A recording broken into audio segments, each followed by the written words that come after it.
안녕하세요. 저는 결혼해서 엄마랑 같이 살고 있는 30대 여성입니다. 저희 엄마는 장애를 가지고 계세요. 엄마를 보면서 느끼는 것이기도 하지만 저희가 아무 탈 없이 세상을 온전히 보고 듣고 느낄 수 있는 건 당연한 게 아니라 행운이라는 생각을 문득 합니다. 그런데 사실 저희 자체가 행운을 이미 갖고 살고 있다는 걸 보통은 잘 모르죠. 저도 엄마가 아니었다면 그런 부분에서 둔하지 않았을까 싶습니다. 하지만 가진 것에 고마워할 줄 모른다고 다른 사람이 가지지 못한 부분을 손가락질하는 건 잘못된 거잖아요. 사회를 삐뚤 시선으로 보는 사람들이 종종 그렇게 나쁜 행동을 하곤 하는데요. 엄마가 최대한 상처받지 않게 하려고 노력하며 살았던 제가 살아생전 가장 못된 마녀 같은 사람을 만나게 되어 얘기를 좀 해보려고요. 무슨 저런 사람이 다 있나 싶겠지만 저런 사람이 실제 있다는 걸 유념해서 들어주셨으면 합니다. 제겐 청각장애를 가진 엄마가 계십니다. 어릴 때는 장애를 가진 엄마가 저를 지켜주지 못하는 보호자라고 생각해서 학교에 어떤 행사가 있더라도 엄마에게는 전달을 하지 않았어요. 그럼에도 제가 따로 스스로를 불행하다 생각하지 않았던 건 아빠 덕분이었는데요. 그나마 아빠가 있어서 저는 둥지 잃은 아기 새 신세까지는 아니라고 생각했습니다. 그러나 아빠도 어른이기 전에 사람이었던지라 장애를 가진 아내에다 아이까지 혼자 감당하는 게 몹시 힘들었는지 점점 지쳐갔고 결국 그 마음이 엄마와 저를 떠나겠다는 결심으로 이어져 버렸습니다. 아빠는 저를 데려가고 싶지도 않아 했어요. 대신 양육비를 두둑하게 챙겨줄 테니 엄마가 일하는 건 없도록 해주셨죠. 그렇게 저랑 엄마는 아빠 없는 집에 방치된 채 살아야 했습니다. 그때부터 제 인생은 180도 달라졌어요. 저는 마음속 책임감이란 것에 무게를 크게 느꼈습니다. 분명 저는 미성년자인데 마치 제가 벌써 나이 많은 딸을 아는 느낌이었다고 할까요? 당연히 아빠도 못 해내던 걸 어린 제가 감당하기엔 지칠 수밖에 없었습니다. 엄마는 전화부터 뉴스에 택배에 가스 점검 등등 모든 생활이 저 없이 해내기 어려웠고 저는 엄마가 부를 때마다 달려가서 엄마의 불편함을 해소시켜 주어야 했어요. 너무 힘들었습니다. 엄마를 혼자 둘 수 없어서 친구도 사귀지 못했고 어디 잠시도 한눈을 팔 수 없어서 무조건 집으로 귀가를 해야 했어요. 그러나 힘들다고 엄마를 버릴 순 없었습니다. 다른 집 애들은 부모님이 챙겨준다는데 저는 오히려 제가 엄마를 챙겨야 해서 서러웠지만 엄마를 포기할 수 없었어요. 가족이고 엄마잖아요. 엄마는 저를 자식이라서 당연히 끼고 있어야 된다고 말해주시는데 저도 엄마가 하나밖에 없는 부모니까 포기하기 싫었거든요. 저랑 엄마는 아빠처럼 나약한 마음이 아니기 때문에 아무리 힘들어도 둘이 똘똘 뭉쳐있고 싶었어요. 그런 애틋한 마음 때문인지 저희는 힘들어도 단 한 번도 서로에게 상처 주는 말을 해본 적이 없었습니다. 그리고 저는 시간이 지나 나이가 들면서 엄마의 귀가 되어 주었어요. 중학교와 고등학교를 졸업하고 대학까지 졸업한 뒤 직장인이 되어서도 제 생활은 전부 엄마에게 맞춰져 돌아갔어요. 사춘기 때는 귀찮기만 했던 엄마의 보호자 역할도 어느새 제 몸에 고착이 되었는지 제 생활 리듬이 엄마한테 맞추어지는 게 당연하다는 생각이 들더라고요. 그래서 저는 일찌감치 연애도 포기했어요. 엄마가 제 곁에 있는 날까진 엄마를 위해서 살고 싶었고 이미 그렇게 마음먹고 지냈습니다. 그런데 사람 인연이라는 것이 집에 고립돼서 살지 않는 이상 누군가가 생길 수밖에 없잖아요. 제게도 정말 뜻밖의 인연이 찾아왔는데 그 남자를 만나고 살면서 처음으로 의지가 된다는 느낌을 받았던 것 같아요. 제가 누구에게 기대고 싶은 마음이 들었던 건 사실 아빠가 떠난 이후 처음이었거든요. 그래서 그분한테 마음이 쉽게 열렸고 또 쉽게 보이고 싶지 않아 경계를 하다가 결국 그분이 주는 한결같은 마음에 넘어가고 말았습니다. 하지만 차마 결혼을 전제로 만나진 못했어요. 제겐 엄마가 있고 엄마는 제가 없으면 안 되는 사람이니까요. 그래서 제게 마음을 보여준 분이 제게 청혼까지 했을 때 저는 제 사정을 밝히면서 거절할 수밖에 없었습니다.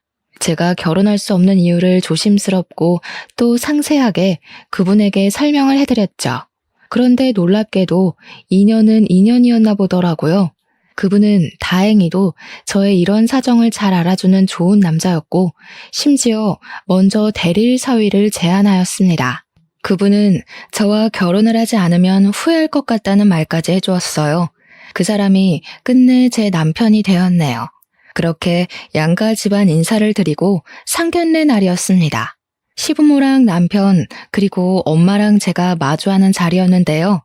이미 남편한테 들어서 시부모님도 알고 계시겠지만 그래도 저는 시부모님에게 저희 엄마 장애 사정을 언급하면서 한 번 더 양해를 부탁드렸어요. 상견례는 제가 걱정하고 긴장했던 것과 달리 무탈하게 끝이 났습니다. 제가 자리에서 오가는 대화를 엄마한테 일일이 수화로 설명해주면서 식사 자리를 이었는데도 시부의 넓은 배려 덕분에 저희 모두에게 전혀 거리낌 없는 자리가 되었어요.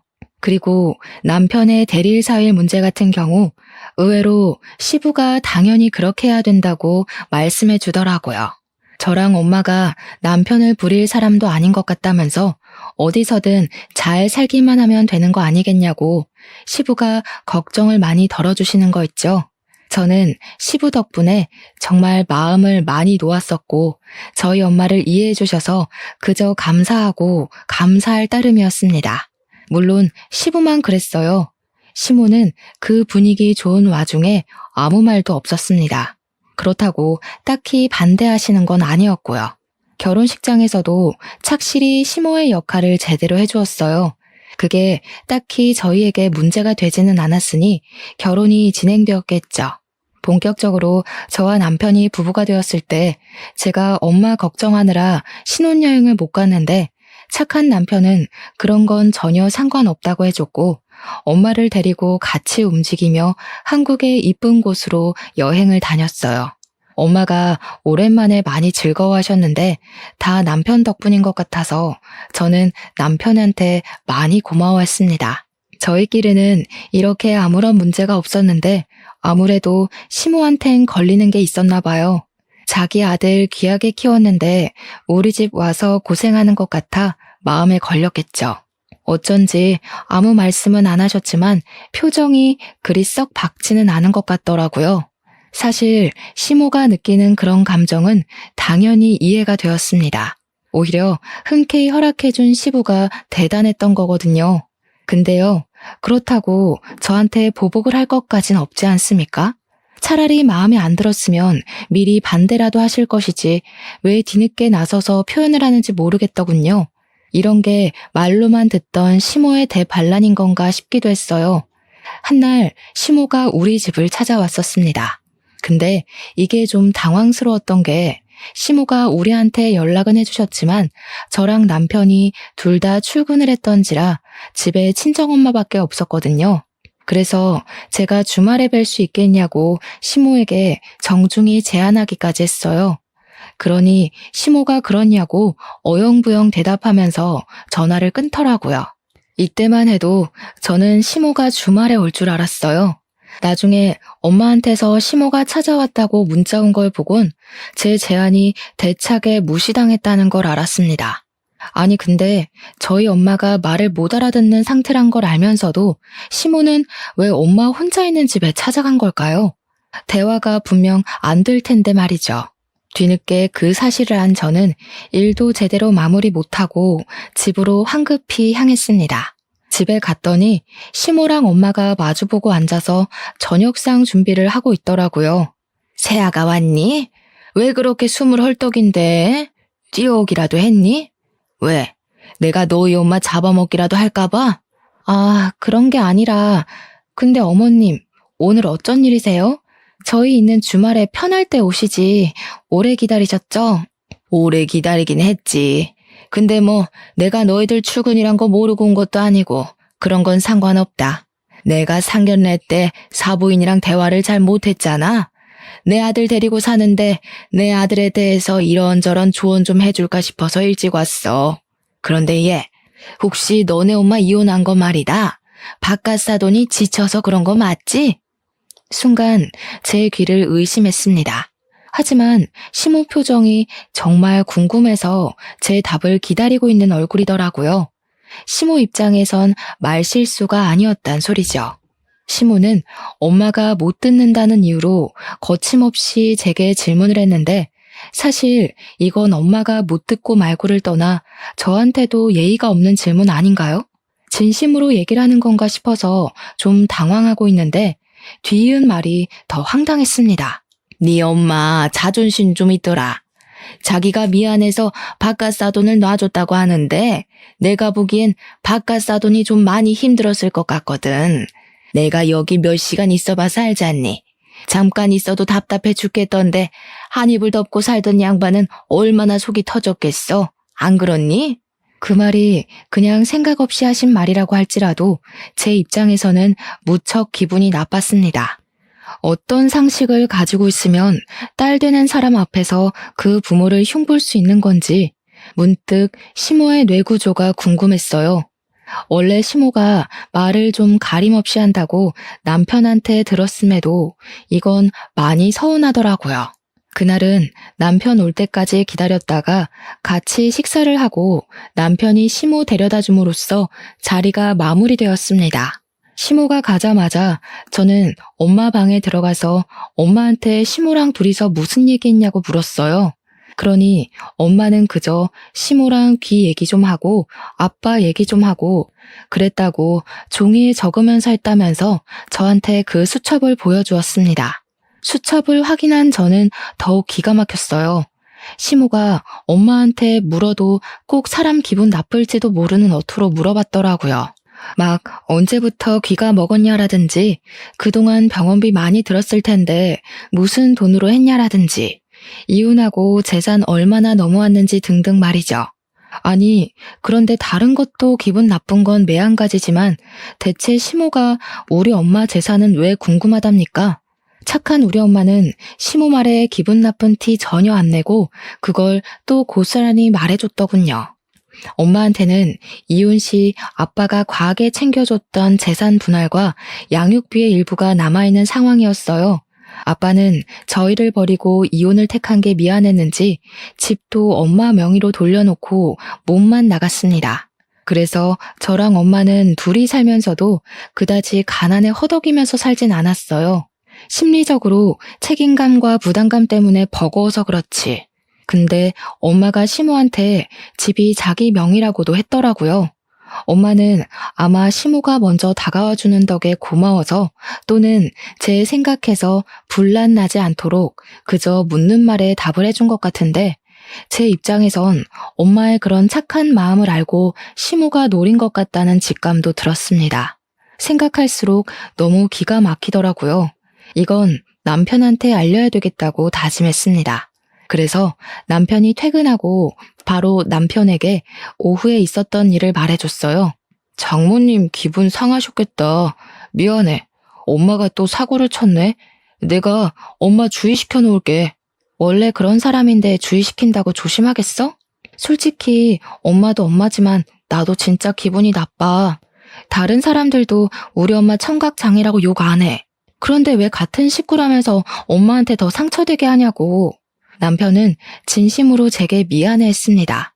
나중에 자기 전에 우리 엄마 방에 가서 따로 미안하다고 사과를 하는 것도 같았어요. 사실 남편이 미안해할 일이 아닌데 저도 모르게 예민해져서 남편을 시모 대신 화풀이 상대로 삼았나 봐요. 그래도 그때마다 남편이 제 분풀이를 귀찮아하지 않고 저를 달래주어서 제가 더 큰 불씨를 지피지 않을 수 있었습니다. 그러나 남편이 시모가 싼 똥을 열심히 뒷수습해주면 뭐합니까? 시모가 계속 남편 앞에서 똥을 질질 싸면서 걷고 있는 걸요. 시댁에 제사가 있는 날이었어요. 시모를 도와서 열심히 음식 준비하고 정리정돈을 마친 뒤 제사 시간까지 시간이 좀 남아서 잠깐 여유 시간을 가지는 중이었는데요. 시모가 저더러 잠깐 자기 옆에 와서 앉아보라고 부르더라고요. 남편이랑 시부는 잠깐 담배 피우러 나갔을 때였습니다. 너희들 혹시 임신할 생각이 있는 거니? 벌써 임신 준비를 들어가진 않았을 거 아니야. 아직은 아기 생각 없긴 해요. 아마 저도 남편도 다 경제적으로 더 돈이 모이면 준비해볼까 싶어서요. 왜 그러세요? 그냥 임신하지 마라. 집안에 장애가 있으면 애한테 유전될 확률이 많은 것 같더라. 내가 좀 알아봤거든. 장애는 한 세대에 안 나타나면 그 다음 세대가 정말 유력하다네. 시모는 지금 저한테 무슨 소리를 하는 걸까요? 자기가 상대방에게 어떤 의사를 전하고 있는지 알고 하는 소리일까요? 모른다면 그건 정말 개념이 없는 거고, 알고 했다면 그냥 버릇이 없는 수준의 발언들 아닙니까? 지금 시모가 하는 말은 우리 엄마한테 장애가 있으니까 나랑 남편 사이에서 애가 나오면 손주가 장애일 확률이 높아진다. 그러니 장애인 손주는 낳지 마라 그거잖아요. 이건 우리 엄마를 저격하는 말이기도 하면서 제 신경을 팍팍 긁는 소리지 않습니까? 나는 손주 필요 없어. 그냥 내 아들이 고생만 안 하고 살면 돼. 장애 자식 낳아서 평생 뒤치다꺼리하고 다 죽어가며 살 바엔 자식 없는 게 낫다고 생각한다. 네가 장애 없이 태어났으니까 무조건 손주한테서 나타날 가능성이 많다고 보는데, 너도 네 엄마랑 지내봐서 알 거잖아. 장애인 보살피기 얼마나 힘드니? 어머님, 지금 저희 엄마 때문에 이러시는 거예요? 말씀이 지나치시네요. 저희 엄마 아픈 게 어머님 사는데 지장을 줬어요? 대체 왜 자꾸 저희 엄마를 고깝게 보시는 건데요? 어머 얘 봐라. 왜 갑자기 급발진이야? 내가 뭐라고 했다고 이러니? 내가 내 자식 걱정도 못해? 아무리 기분 상했다고 해도 그렇지. 어른한테 고깝냐가 뭐니? 지금 저희 엄마 뒤치다꺼리 존재로 여기시는 거잖아요. 제가 바보도 아니고. 어머님이 저희 엄마 돌려가는 것도 못 알아듣겠어요? 어머님처럼 생각 없이 장애 지적하는 사람들을 제가 얼마나 많이 본 줄 아세요? 꼭 못 배워서 덜 떨어지는 사람들이 자기 주제도 모르고 입으로만 까불더라고요. 뭐야? 생각이 없어? 덜 떨어져? 이게 감히 시애미한테 뭐라는 거야? 네가 이렇게 버르장머리 없이 나오니까 귀목은 네 엄마가 대신 욕먹는 거야. 시모의 선 넘는 발언에 저는 순간적으로 올라온 욱 때문에 비명을 악 지르면서 눈앞에 차려진 제사상을 엎어버렸습니다. 더 이상 시모와 같이 있으면 안 되겠다 판단해서 황급히 집을 나와버렸죠. 그리고 큰 소리에 놀란 시부와 남편이 허겁지겁 현관문으로 달려왔고, 울고 있는 저를 마주한 남편은 무슨 일이냐고 걱정했습니다. 그 와중에도 시모는 현관문으로 같이 뛰쳐나와 저한테 핏대를 세우며 소리쳤어요. 여보, 당장 저 싹수 없는 년 끌어내요. 어디서 감히 지 화딱지 난다고 조상님 제사상을 엎어? 혈압 올라서 쓰러질 것 같으니까 당장 저 년 내 눈앞에서 치워버려요. 시부랑 남편은 굉장히 당황했어요. 거기서 저만 시모에게 쌍심지를 켜며 노려봤습니다. 저는 남편도 남편이지만 제사상을 엎어버린 것이 시부한테는 죄송해서 고개만 숙인 뒤 남편에게 차 키를 받았어요. 그리곤 차에 올라타 엉엉 소리내서 울어버렸죠. 그 뒤로 남편이 잠시 뒤 제 차에 따라서 올라탔는데, 제가 울음이 진정될 때까지 달래주다가 조심스레 얘기를 꺼내더라고요. 엄마가 하는 말 나 안 믿어. 그래서 당신한테 물어보고 싶거든. 엄마 말로는 당신이 엄마한테 생각 없다느니 덜 떨어진다느니 그랬다던데 아니지? 내가 당신 엄마라서 이렇게까진 말 안 하려고 했는데 어머님은 여태까지 내가 만난 사람 중에 제일 쓰레기야. 당신이 이런 말하는 나한테 실망한다고 해도 어쩔 수 없어. 어머님이 우리 엄마를 평균 취급하는데 내가 거기서 어떻게 맨정신으로 있을 수 있겠어? 저는 남편에게 제가 정확히 시모한테 어떤 말을 들었는지 그대로 얘기를 해줬습니다. 남편은 많은 말에 실망을 했지만 그중 가장 크게 충격받았던 건 임신 얘기에서였어요. 시모가 저희 엄마 때문에 아기 낳지 말라고 했다고 하니까 그제야 남편은 자기 엄마의 입버릇이 도가 지나쳤다는 걸 뼈저리게 느끼더라고요. 남편은 제 얘기를 듣고서 심각한 표정만 짓더니 차를 출발시켰어요. 저를 먼저 집에 데려다 주면서 제게 시모 대신 사과를 했고 혼자 시댁을 정리하러 다시 돌아갔습니다. 그렇게 제삿날이 지나고 아무래도 남편이 시모한테 한 소리를 했는지 그 뒤로 시모는 연락 두절이었어요. 그래도 제가 젊은 사람이고 또 며느리로서 먼저 손 내밀려고 시도를 했지만 끝까지 연락이 닿질 않아서 그러지도 못했습니다. 꼭 삐진 것 같았어요. 하지만 그렇다고 앞으로 평생 안 보고 살 수도 없는 노릇 아닙니까? 생판 남이면 몰라. 제가 사랑하는 사람의 엄마인걸요. 며칠을 고민하다가 이렇게 지낼 순 없어서 저는 한날 연차를 내고 시댁을 찾아가려 했습니다. 근데 신기하게도 타이밍 좋게 시모가 먼저 우리 집을 찾아와 줬어요. 이유는 저희 엄마에게 직접 사과하기 위함이었죠. 시모는 우리 엄마한테 사과하는 의미로 오늘 하루 자기가 대접하려고 한다면서 지난날은 자기가 생각 짧았다고 엄마한테 고개까지 숙이셨어요. 착한 엄마는 제가 그동안 무슨 일이 있었는지 말을 안 해줘서 시모가 왜 저러는지 몰랐기에 그저 어리둥절하게만 있었습니다. 저는 시모에게 당연히 감정이 남아있었지만 그래도 안 보고 살 수 없는 식구이기 때문에 시모의 사과를 받아주었어요. 저 또한 시모에게 지난날의 실언들을 사과했고요. 그런데 이날의 사과가 누구는 진심이었고 누구는 용심이었단 걸 전혀 알지 못했습니다. 제가 아직 세상을 잘 몰랐던 탓이었겠네요. 세아가, 사부인이랑 둘이 데이트 좀 할까 하는데 괜찮겠니? 내가 사부인 좋아할 만한 데이트 코스를 쫙 짜놨거든. 네? 두 분이서요? 그건 위험해요. 어머님, 아직 저희 엄마에 대해 잘 모르시잖아요. 어차피 저 오늘 연차 내서 할 일 없거든요. 제가 같이 다니면서 엄마 챙길게요. 지난번에도 둘이 잘 있었는데 뭘 또 그러니? 사부인도 언제까지 딸만 옆에 끼고 다닐 거야? 어른으로서 친구도 사귀어야지. 너 이렇게 엄마 보호하는 거 자칫 엄마 답답하게 만드는 걸 수도 있어. 실제 시모랑 우리 엄마는 동갑입니다. 그걸 알아서 저도 결혼 초에는 시모와 엄마가 좋은 가족이자 친구가 되었으면 좋겠다고 개인적으로 바랬었거든요. 그래서 시모 말에 흔들렸나 봐요. 듣다 보니 시모 말도 일리가 있더라고요. 다만 걱정이 되는 건 제가 살면서 엄마 혼자 외출을 시켜본 적이 없다는 거였어요. 하지만 시모가 모처럼 우리 엄마한테 사과하려고 시간과 용기를 내줬는데 이걸 어떻게 거절하겠습니까? 거절을 해버린다면 안 그래도 아슬아슬한 관계가 더 멀어지겠죠. 저는 할 수 없이 엄마를 외출 준비시켰습니다. 그리고 엄마한테 휴대폰을 꼭 쥐어주면서 무슨 일 생기면 바로 1번을 꾹 누르라고 당부했죠.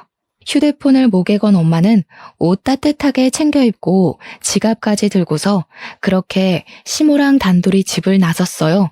그 모습을 지켜보는데 너무 불안했지만 그래도 엄마가 친구랑 외출하는 것에 살짝 들떠 있어서 한편으로는 시모 말대로 제가 너무 제 품에만 가둬놓던 것 같아 미안하기도 했네요. 그리고 그렇게 나간 엄마한테서 첫 연락이 왔는데요. 노는데 방해될까봐 일부러 문자만 남겼었는데 전화가 오길래 너무 반가워서 엄마 하고 받았거든요.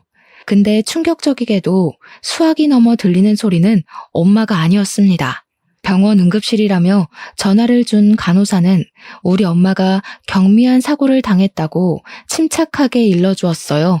저랑 지내면서 한 번도 응급 상황이 왔던 적이 없던 엄마 소식에 너무 놀란 저는 요금이 무려 5만 원이나 나오는 거리까지 택시를 타고 병원을 향했습니다. 급하게 뛰어들어간 응급실에는 엄마가 다리를 깁스를 한 채 혼자 침상에 앉아 있었어요. 저희 엄마가 체격이 좀 작으시거든요. 엄마 다리에 깁스가 유독 더 커 보이더라고요. 혹시 다른 데 다친 곳은 없는지 간호사를 붙잡고 먼저 물었던 저는 간호사로부터 괜찮다는 확답을 받고 나서야 조금 마음을 놓을 수 있었는데요. 그러고는 엄마한테 대체 이게 어떻게 된 거냐고 물었습니다. 엄마는 무척 화가 나 있었고 열심히 수화로 사실을 얘기해 주는데 그 내용이 정말 황당했어요.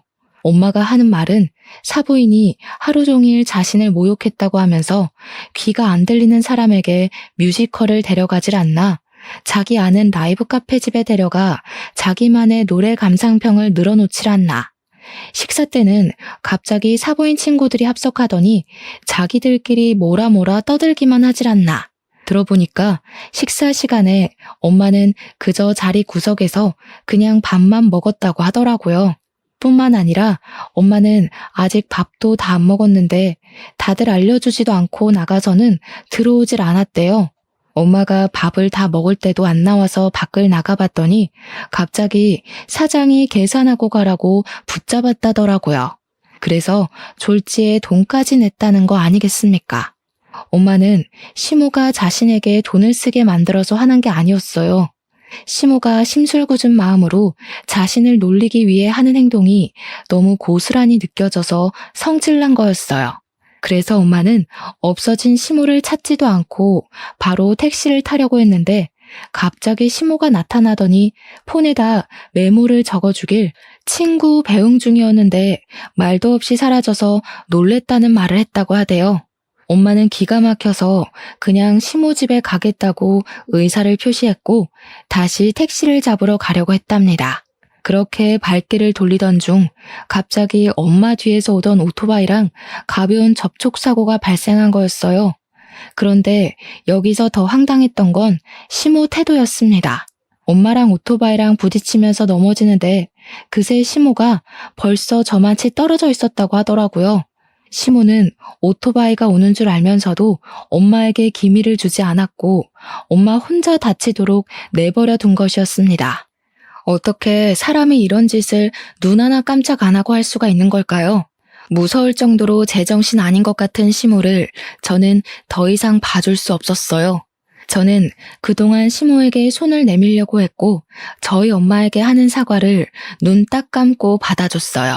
앞으로 계속 보고 살 한 식구이기 때문에 어떻게든 시모에게 기회를 주려고 했습니다. 그런데 이젠 그 정도를 넘어도 너무 넘었어요.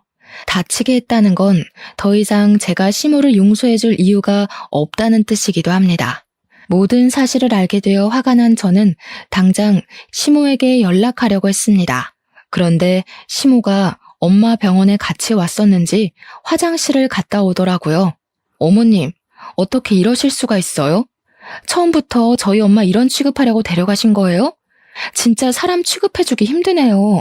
정신 나가도 정도껏 나가야죠. 어떻게 사람이 사고가 났는데도 그걸 두 눈 뜨고 지켜보기만 해요. 얘가 뭐라는 거야? 내가 네 엄마 119 신고하고 같이 온 사람이야. 그리고 정신 나갔다니? 시애미한테 정신 나갔다고 하는 게 말이나 돼? 아무리 그래도 그렇지 나 그렇게 인정머리 없는 사람 아니거든. 네 눈엔 내가 네 엄마한테 일부러 이런 짓 할 사람처럼 보이냐? 네, 어머님만 이런 짓 할 것 같아요. 어머님만 세상 개념 다 말아먹은 사람처럼 막장짓 할 것 같고요. 어머님만 나이값 못하고 할 짓 없이 사람 괴롭히는 걸로 보여요. 근데 실제로 어머님이 그런 사람이잖아요. 저는 단 한순간도 어머님이 어른스러운 걸 본 적이 없어요. 어떻게 어머님 같은 사람 뱃속에서 제 남편이 나왔는지 모르겠네요. 이런 정신 나간 것, 기꺼이 사과하러 온 사람한테 뭐? 싹수가 없어도 정도껏 없어야지. 야, 네가 그렇게 잘났어? 고작 귀머거리 애미한테서 태어난 주제에 뭐가 그렇게 잘나서 자꾸 어른한테 개념이 있네 없네 소리를 해?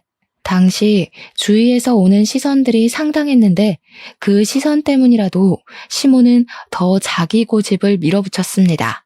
그 압박감은 쓸데없는 선동이 되어서 시모가 결국 제 뺨을 치는 사태로 번져버렸죠. 그것을 보고 화가 난 엄마는 직원들을 향해서 제발 도와달라 수화로 사정했습니다. 그러나 성난 시모는 그냥 그대로 병원을 나가버렸어요. 저는 그 길로 엄마를 모시고 집으로 가 남편을 기다렸습니다. 퇴근해서 귀가한 남편은 엄마의 다친 다리를 보고 놀라서 무슨 일이냐고 물었고 저는 미리 챙겨놓은 짐가방을 들고 와서 남편 앞에 놓고는 남편에게 얘기를 했어요. 당신 이 집에서 나가줘. 나 당신 엄마 때문에 더는 이 결혼 생활 못하겠으니까 우리 그만 이혼하자. 미안해. 뭐? 아니 왜? 도대체 무슨 일인데? 설마 우리 엄마가 장모님 이렇게 만든 거야? 장모님 다친 게 우리 엄마 때문이었어? 우리 엄마가 마음을 다치는 것도 이렇게 몸을 다치는 것도 다 당신 엄마 때문이야. 그동안은 당신 생각해서 어떻게든 포용해보려고 했거든? 근데 엄마가 오토바이 깔릴 뻔했는데도 어머님이 그걸 일부러 내버려뒀다네? 이것도 내가 눈 감고 넘어가줘야 되는 거야? 여보, 미안해. 내가 분명 단단히 경고했는데도 엄마가 그랬다면 당신이 충분히 이래야 하는 거 맞아. 그런데 이혼은 안 돼. 나한테는 당신이 전부야. 제발 이혼하자고는 하지 마. 내가 다른 방법 찾아볼게. 어?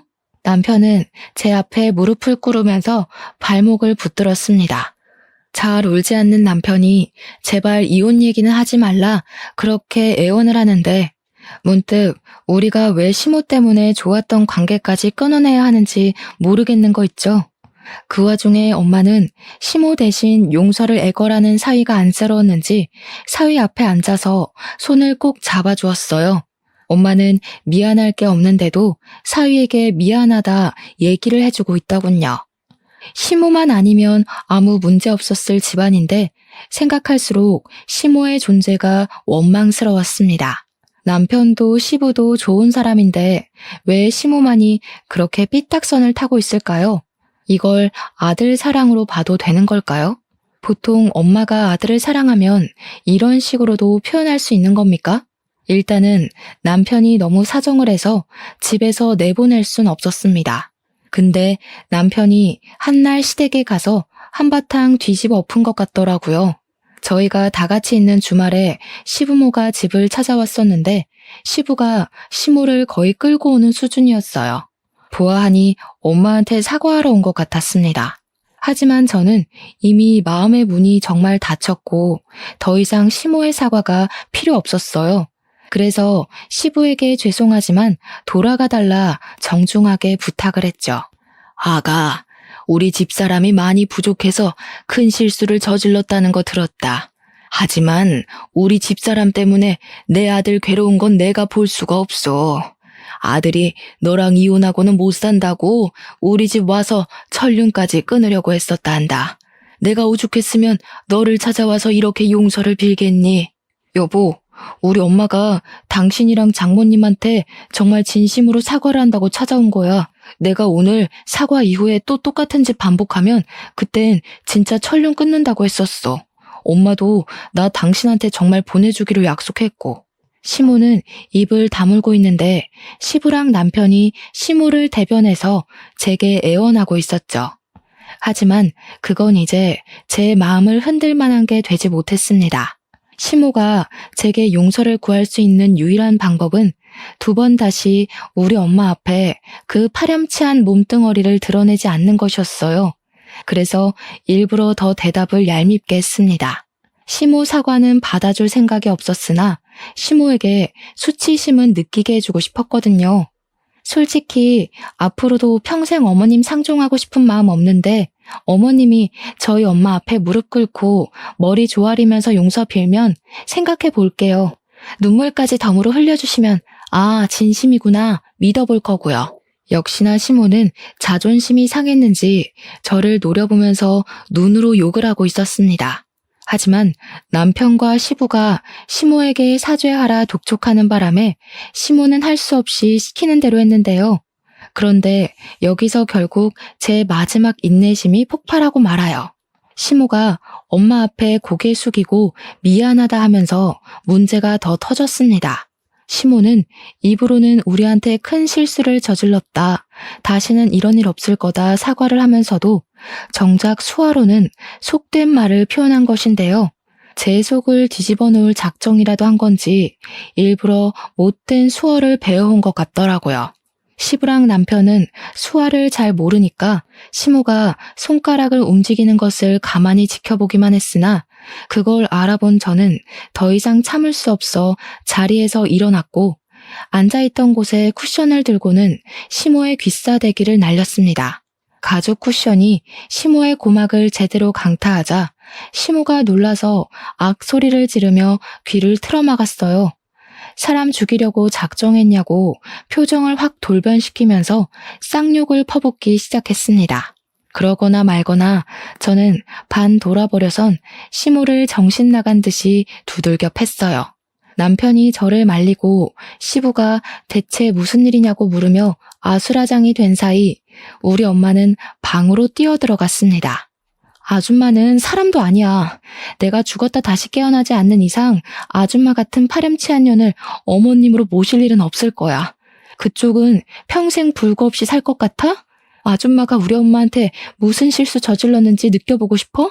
저는 남편을 뿌리치고 맨손으로 시모 귀를 잡아당겼고 정말 떼어버릴 작정으로 힘을 주었습니다. 시모는 저한테 이리저리 휘둘리면서 사람 죽는다고 소리를 질렀는데요. 그때 엄마가 손에 수첩을 들고 방에서 다시 튀어나왔고 시부에게 그 수첩을 쥐어준 뒤 악을 쓰고 있는 저를 말렸습니다. 그러자 이번에는 시부가 성이 나서 제 손에 잡혀있는 시모의 멱살을 잡고 일으켰어요. 당신 나 몰래 무슨 짓을 하고 다녔던 거야? 정말 바람이라도 핀 거야? 왜 안사돈한테서 저런 소리가 나와? 저와 남편은 시부가 하는 소리를 이해하지 못하고 있었어요. 제가 잠깐 흥분을 삭히던 중 시부가 떨어뜨린 수첩을 남편이 주었고 남편은 그걸 보고서 깜짝 놀란 얼굴을 했습니다. 저도 그걸 뺏어서 얼른 확인했어요. 그 안에는 정말 가정이 박살날 만큼 놀랄 일이 적혀 있더군요. 엄마를 데리고 갔던 그 식당에서 시모가 친구들을 불렀다고 했는데 그 친구들이 계모임을 가장한 불륜 동호회라고 하는 거 아니겠습니까? 저희 엄마가 사람 말은 못 알아들어도 한 번씩 입모양은 좀 잘 보는데요. 시모 입모양을 자세히 주시했을 때 엄마는 시모가 자기를 모욕하고 있다는 것도 알았고 자기한테 모르는 아저씨를 붙여주자는 작당도 알아보았고 무엇보다 시모한테 좋아하는 아저씨가 있는지 그 남자와 사이가 어떻게 되어가냐고 얘기를 나누는 대화들도 알아보았다고 적혀 있었습니다. 저희 엄마는 모르는 걸 함부로 추측해서 거짓말할 사람도 아니고 남을 모독하기 위해서 없던 뻔뻔하게 말을 만들어내는 사람도 아니에요. 엄마는 정말로 시모가 그곳에서 친구들이랑 하는 얘기를 알아본 것입니다. 제가 엄마한테 다시 한번 수화로 물었을 때도 엄마는 100% 확신한다고 대답해 주었어요. 시부는 시모가 그동안 제게 나쁜 짓을 해도 최대한 시모를 가르쳐서 상황을 바로잡으려고 했었습니다. 그런데 이번 불륜건은 타격을 좀 크게 받은 것 같았어요. 시모를 보는 시부의 눈이 혈안되어 있더라고요. 지금 누구 말을 믿는 거예요? 내가 당신 와이프야. 어떻게 귓구멍 막힌 여자 말을 믿을 수가 있어? 적어도 내 말은 들어보고 화를 내던가 해야지. 저 여자가 오해한 거라고요. 내가 정신 나갔다고 다 늙은 나이에 그런 창피한 짓을 저지르겠어요? 그것도 대낮에? 그럼 뭐야? 안 싸더니 거짓말이라도 한다는 거야?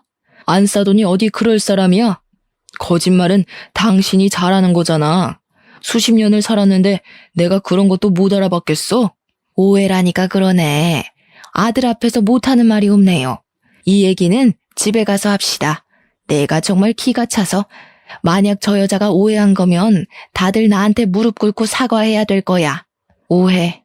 시모가 그렇게 주장하는 것도 엄마는 알아보고서 급하게 수첩에다가 글을 썼어요. 오해 아니다. 이 아줌마야. 라고 작성한 수첩을 시모한테 보여줬는데 시모가 그 수첩을 빼서 던져버리더군요. 근데 중요한 건 그게 끝이 아니었다는 겁니다. 다들 그렇게 생각할까봐 엄마가 휴대폰에 그 식당에서 시모랑 시모 친구들이 나누는 대화를 녹취했더라고요. 어쩐지 엄마가 병원을 나설 때 눈 빠지게 휴대폰을 찾더니 다 이런 이유 때문이었나 봅니다.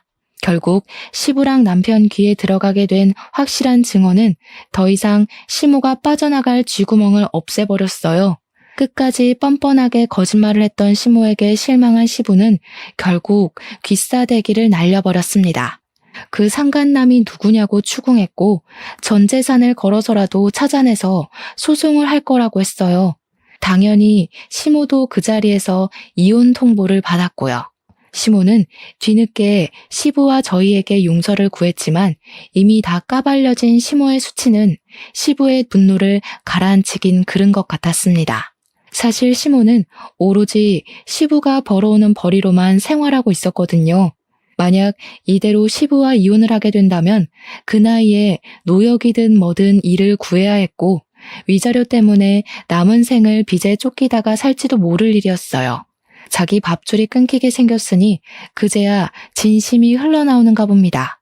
시부가 성질이 나서 그대로 집을 나가버렸는데 시모가 다짜고짜 제 앞에 넙죽 엎드리면서 싹싹 빌기 시작하더라고요. 아가, 내가 정말 죽을 죄를 지었다. 제발 우리 남편한테 말 좀 해주라. 내가 진짜 우리 남편한테 부끄러운 짓은 일절 안 했어.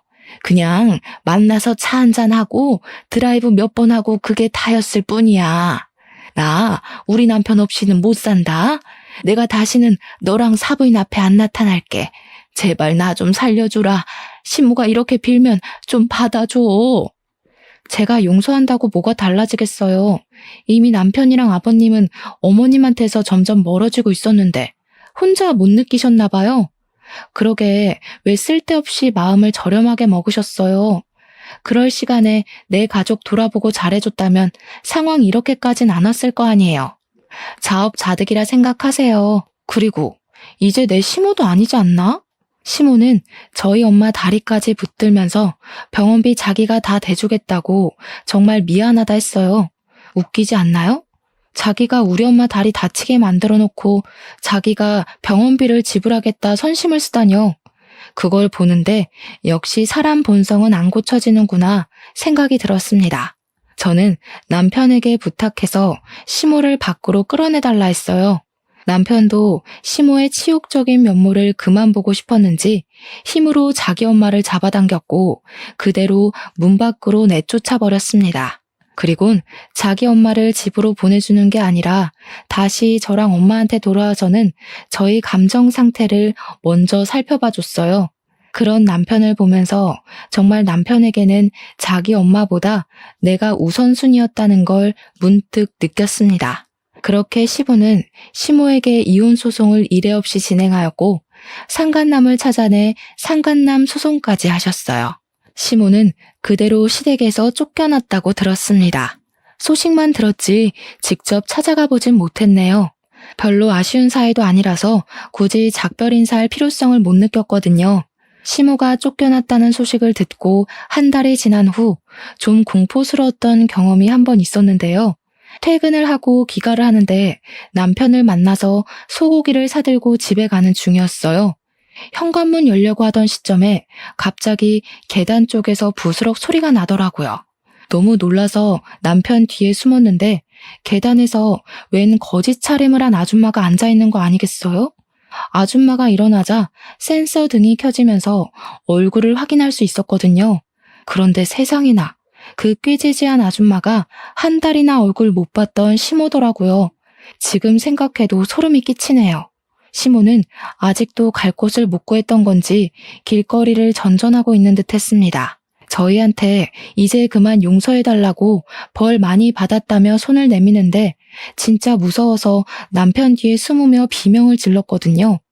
남편이 저를 먼저 들어가라고 집 안에 넣어주었고 저는 황급히 엄마한테 이 사실을 알렸습니다.